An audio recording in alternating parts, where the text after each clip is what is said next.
स्नेह बंद। माँ, ये है मीतू, मैत्रेयी। ध्रुव ने परिचय करवाया तो देखती ही रह गई। कटे बाल के नीचे एक छोटा सा चेहरा, वह भी आधा गॉगल से ढका हुआ। नेवी ब्लू रंग की जीन्स के ऊपर चटक पीले रंग का पुलोवर। उस पर बने हुए केबल्स इतने प्यारे कि कोई और होता तो पास बिठाकर पहले डिजाइन उतार लेता, बाकी बातें बाद में होती। पर ये मीतू थी, मैत्रेयी।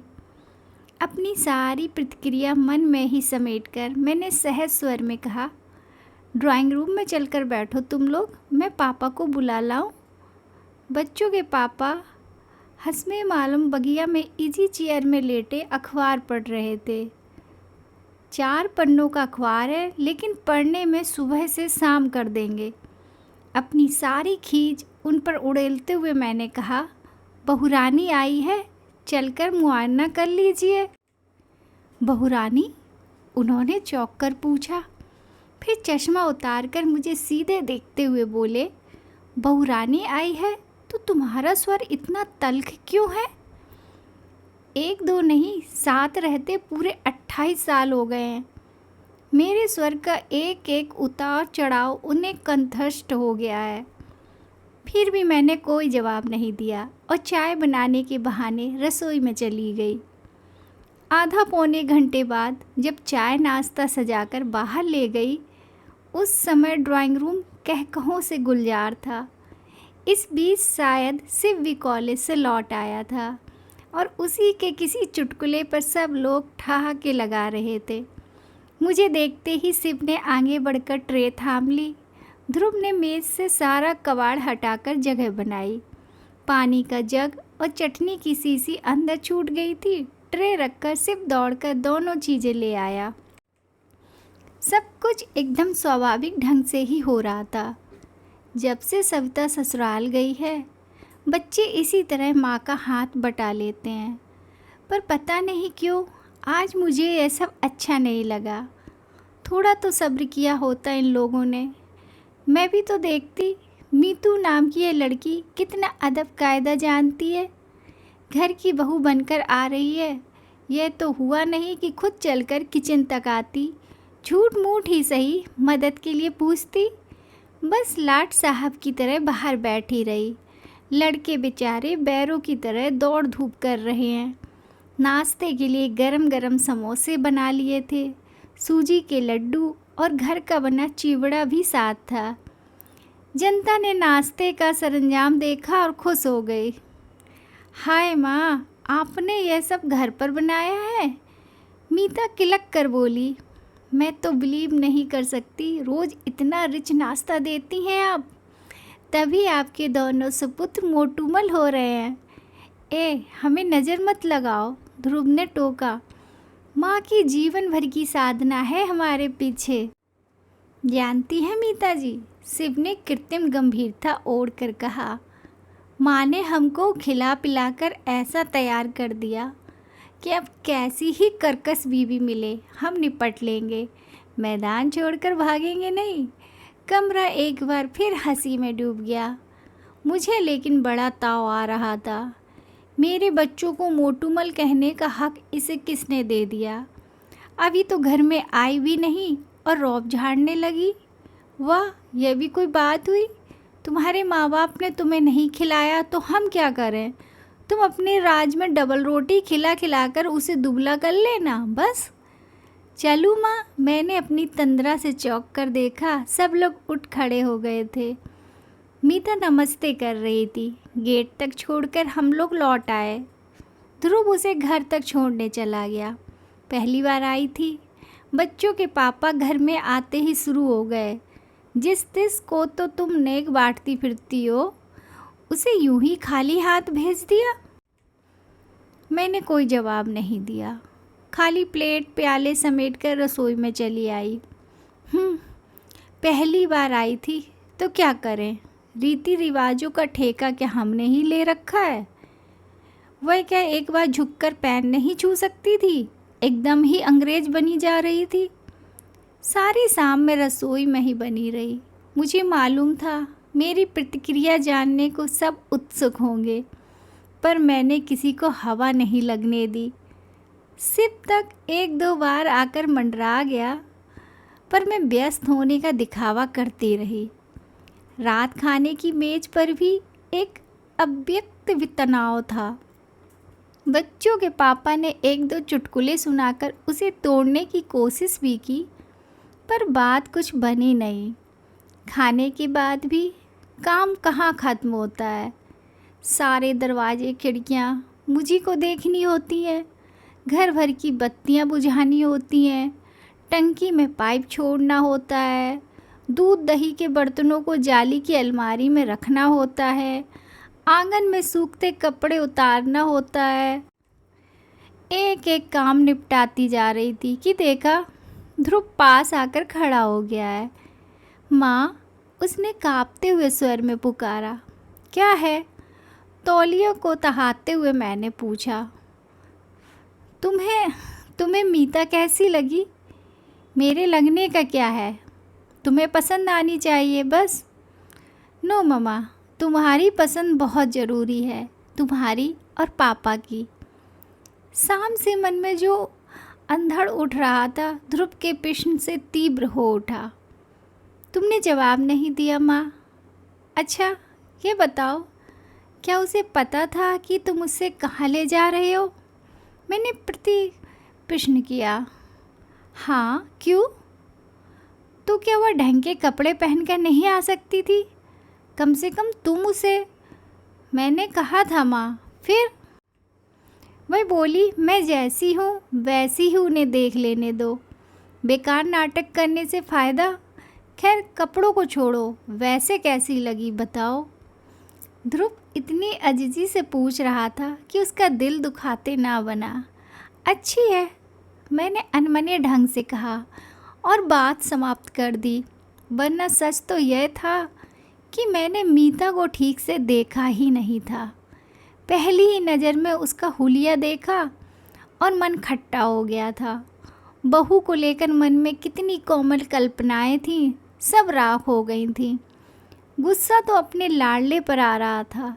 प्रेम करते समय इन लोगों की अक्ल क्या घास चरने चली जाती है। कैसे प्यारे प्यारे रिश्ते आ रहे थे, पर तकदीर में तो यह सर्कस सुंदरी लिखी थी ना। एक उसांस भरकर रह गई मैं। एक बार हम लोगों की स्वीकृति की मोहर लगने भर की देर थी, फिर तो सारे काम फटाफट और कायदे से होते चले गए। मीता के पिताजी स्वयं घर आए और उन्होंने औपचारिक रूप से रिश्ते की पहल की। मीता को अपनी बहू बना लेने के लिए करबद्ध निवेदन किया। उन्होंने बताया कि पत्नी की मृत्यु के बाद उनके बच्चे अक्सर हॉस्टल में ही पले हैं।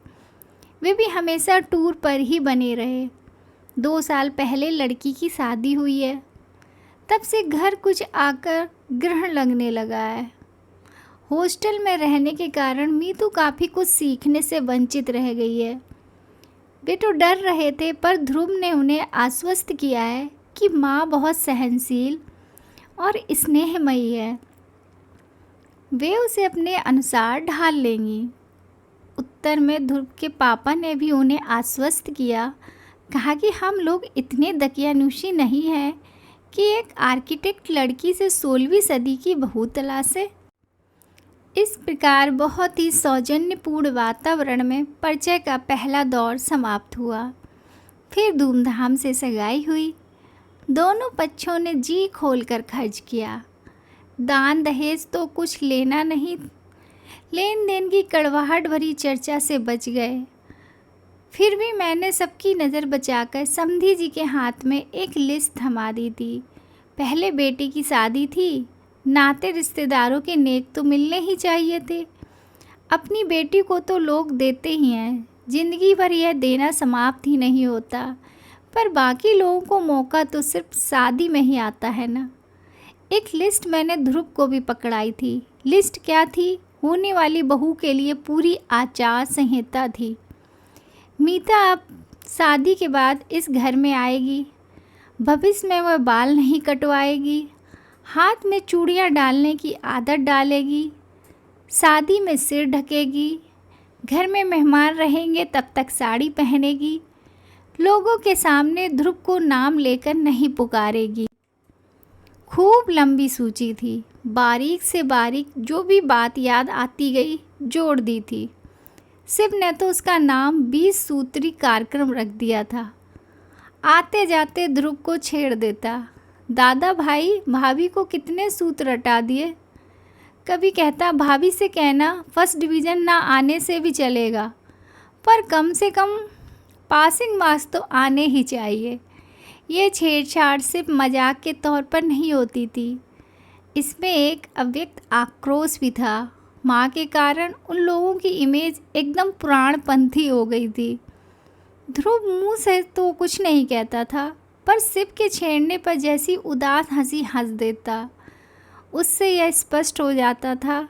आखिर एक दिन मैंने कह ही दिया, देखो शिव, ये मजाक उड़ाने वाली बात नहीं है। ये मत सोचो कि मैं अपने लिए कुछ कर रही हूँ। मेरी तो बस यही इच्छा है कि नई बहू के आते ही आलोचना ना शुरू हो जाए। आखिर मेरी भी तो कुछ लगती है, और तुम तो जानते हो शादियों में कुछ लोग आते ही इसी मकसद से हैं कि नुक्स निकालें और आलोचना शुरू कर दें। बच्चे इसके बाद चुप हो गए थे। वैसे मैंने एकदम गलत भी नहीं कहा था। शादी में सचमुच कुछ लोग मीन मेक निकालने के लिए ही आते हैं। नई नवेली दुल्हनों को सबसे ज़्यादा आलोचना झेलनी पड़ती है। झूठ क्यों बोलूं, खुद ही मैं कई बार इस अभियान में सम्मिलित हुई हूँ। दोनों ओर के परिवारों में अब तक जितनी बहुएं आई हैं, सबके लिए मेरे पास कहने के लिए कुछ ना कुछ है। सुरेश की बहू रसोई तक में चप्पलें पहनकर घूमती है। महेश की बहू 9 बजे से पहले बिस्तर नहीं छोड़ती। राजन की बहू रसोई में झांकती तक नहीं। आलोक की बहू 24 घंटे उसके नाम का जप करती रहती है। जेठ ससुर तक का उसे होश नहीं रहता। निखिल की बहू तो और भी 30 मार्खा है। जहाँ पति को 4 लोगों के बीच हंसते बोलते देखेगी, बच्चे को लद्द से लाकर गोद में पटक देगी। उस पर तुर्रा यह कि कोई मेरी अकेली का नहीं है जो दिन भर मैं ही लादे फिरूं। सुन सुनकर कान पक गए तो बुआ जी ने एक दिन कह दिया, बहू सब जानते हैं कि बच्चे कोई अकेले नहीं पैदा करता, पर उसका कोई इस तरह ढिंढोरा नहीं पीटता। ये सारे नमूने मेरी आंखों के सामने थे। इसलिए मन में एक आदर्श बहू की कल्पना थी। सोचा था कि ध्रुव के लिए जो लड़की लाऊंगी वह इन सब से अलग होगी, पर अपना सोचा सब कहाँ हो पाता है। तुम्हारी सारी शर्तों का पालन करेगी तब तो तुम्हें वह अच्छी लगेगी ना माँ। ध्रुव ने एक दिन गले में बाहें डालकर बड़ी आशा से पूछा था। तब यही सोचकर संतोष कर लिया था कि लड़का आज भी मुझे कितना चाहता है। आसपास के वातावरण को देखते हुए यह भी कम ना था। शादी हुई और धूमधाम से हुई। घर की पहली शादी थी। अनगिनत मेहमान आए थे। उनमें से कईयों को निराश लौटना पड़ा। टीका टिप्पणी का एक भी मौका हाथ नहीं लगा। मैं खुद बहुत डरी हुई थी। एक तो लड़की की माँ नहीं थी, करता धरता बड़ी बहन थी जो अमेरिका में ही बस गई थी। पति पत्नी दोनों डॉक्टर थे। भैया भाभी तो अभी नए ही थे, पर स्वागत सत्कार में, खान पान में कहीं कोई त्रुटि या अव्यवस्था नहीं हो पाई थी।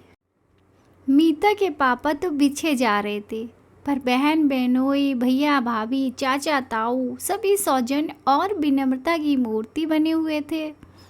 और जयमाला के समय जब मीता को देखा तो बस आंखें जुड़ा गईं। अपना यह रूप लावण्य इतने दिनों तक उसने कहाँ छिपा रखा था। लाल सुर्ख बनारसी साड़ी में लिपटी वह किसी सलोनी गुड़िया सी लग रही थी। अंतर्जातीय विवाह को लेकर एक सूल था मन में, वह भी जाता रहा। इसी बात को लेकर ननद रानी कोसती रही हैं। अब सर उठाकर सबके सामने कह सकेंगी, भाई हमने तो लड़की का रूप गुण देखा, विद्या बुद्धि देखी और घर परिवार देखा, बस जात पात को आजकल पूछता ही कौन है। 8-10 दिन घर में मेला सा लगा रहा।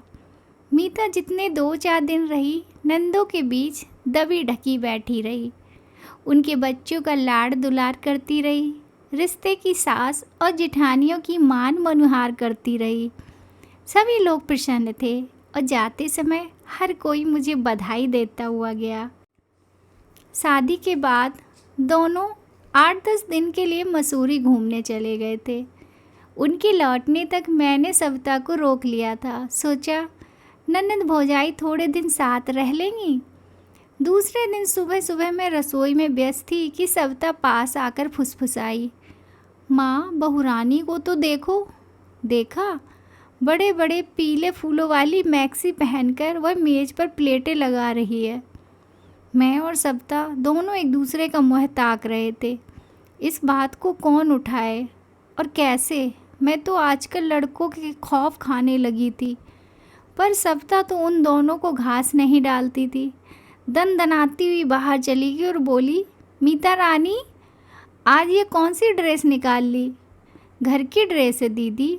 फिर सविता की प्रश्नार्थक दृष्टि को समझते हुए बोली, माँ का ऑर्डर है कि मेहमानों के सामने साड़ी पहननी होगी, इसलिए इतने दिन पहनती रही, पर इतना बंधा बंधा लगता है उसमें, तो हमें मेहमानों में नहीं गिनती तुम? आप तो घर की हैं दीदी, अपनी। और कोई वक्त होता तो मैं इसी बात पर निहाल हो जाती, पर इस समय समस्या ज़रा नाजुक थी। मैंने आगे बढ़कर कहा, बेटे, घर में जब तक कोई आ निकलता है और लोग अक्सर तुम्हें देखने के लिए आते जाते हैं, पर माँ, साड़ी पहनकर ज़रा भी कंफर्टेबल नहीं लगता। काम तो कर ही नहीं सकती, बस गुड़िया की तरह सजने संवरने के ही दिन है। काम करने की तो ज़िंदगी पड़ी है और अभी तो मैं बैठी हूँ। ठीक है, लेकिन माँ, ऑफिस में तो साड़ी पहनकर जाना ज़रूरी नहीं है ना। मुझसे तो गाड़ी चलाते ना बनेगी। गाड़ी का मतलब लूना? ये भी एक सूल था मन में। शादी के सामान के साथ लूना देखकर मेरी भाभी फिच से हंस दी थी। वाह ध्रुव जी, सीधेपन की हद कर दी आपने। आजकल बजाज सुपर से नीचे कोई बात नहीं करता। आप कम से कम मामा जी। ध्रुव बाट काट कर बोला, ये मेरी नहीं, मीता की गाड़ी है। मेरे पास तो अपनी प्रिया है। मीता ने पापा से कहा था कि जेवर चाहे ना दें, पर एक गाड़ी ज़रूर दें। यानी सब कुछ अपने आप ही तय हो गया था। मन इतना खट्टा हो गया था। स्कूटर ही ले लेते तो क्या हो जाता? प्रिया सिर्फ के काम आ जाती। स्कूटर पर तो दोनों ही जा सकते थे, तब यह पहनने ओढ़ने का झंझट भी ना खड़ा होता। दफ्तर सलवार कमीज पहनकर जाया करना, मैंने फैसला सुना दिया। लेकिन बहू घर में आती है तो समस्या सिर्फ पहनने ओढ़ने की ही तो नहीं रहती। उसका घर भर में उन्मुक्त होकर घूमना, खिलखिलाना, दिन भर ध्रुव डार्लिंग की रट लगाना, सिर से झीना झपटी करना, भूख लगने पर नाश्ते के डिब्बे टटोलना, बात बात पर गले में झूल जाना, सब कुछ आँखों में खटकने लगता। बच्चों के पापा तक को तो उसने नहीं बख्शा था। सुबह भी पेपर पढ़ते तो उनकी कुर्सी के हत्थे पर बैठकर ही पूरा पेपर पढ़ जाती। घर में रहती तब तक उसके आसपास मंडराया करती, पापा का जाप किए जाती, उन्हें इसरार कर करके खाना खिलाती, दवाई समय पर ना लेने के लिए डांटती। शाम को लौटती तो चाय का कप हाथ में लेकर सीधे बगिया में पहुंच जाती और छोटे से पीढ़े पर बैठकर उनसे बतियाती रहती। उस समय तो सचमुच मेरा खून जल जाता। घर में तो जो चल रहा था ठीक ही था, बाहर उसका प्रदर्शन करने की क्या ज़रूरत थी। आसपास के घरों में कोई जोड़ी आंखें उस समय खिड़कियों पर टंग जाती थी। हैरत तो यह थी कि बच्चों को, उनके पापा को यह सब सहज स्वाभाविक लगता था। उनके माथे पर सिकन तक ना आती थी। उस दिन तो हद ही हो गई। रोज़ की तरह हम लोग दोपहर की चाय ले रहे थे कि मीता आंधी की तरह घर में घुस आई। अरे आज इतनी जल्दी? पहले आप लोग आंखें बंद कीजिए प्लीज़। क्या बात है, पहले आंखें बंद। और हमारे पलक झपकाते ही उसने दोनों के गले में एक एक फूल माला डाल दी और तालियां बजाते हुए किलकने लगी। Many happy returns of the day. अरे क्या बात है, मैंने कहना चाहा और एकदम मुझे याद आ गया। आज 12 दिसंबर थी, हमारी शादी की सालगिरह। दूसरी दूसरी बातों में इतना खो गई थी कि इसकी याद ही ना आई थी। Thank you. अगर आपको हमारी ये कहानी पसंद आई तो please like share and subscribe ज़रूर कीजिएगा, ताकि मैं आपको और अच्छी अच्छी कहानियाँ सुना सकूं।